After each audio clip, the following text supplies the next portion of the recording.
Et finalement, dans la destruction biologique, il n'y a plus que les tempêtes organisées par les champs électromagnétiques.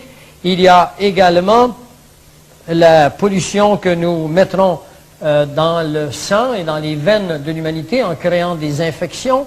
Et ensuite de ça, ayant créé ces infections volontairement, on créera des lois qui obligera la population à se faire donner des vaccins.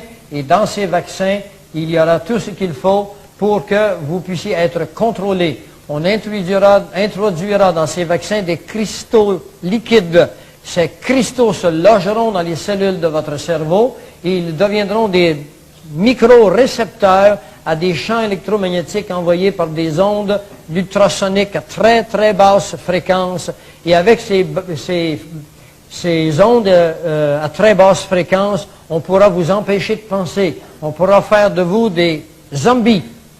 Et n'allez pas croire que je suis au stage où je pense, ou c'est l'hypothèse. Ce que je vous compte, c'est fait. Souvenez-vous du Rwanda. Et finalement, des camps de concentration construits par les Nations Unies.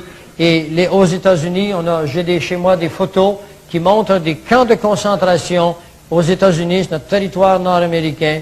Et dans ces camps de concentration, on recevra ceux-là parmi vous qui ne voudront pas être d'accord avec la définition du nouveau citoyen.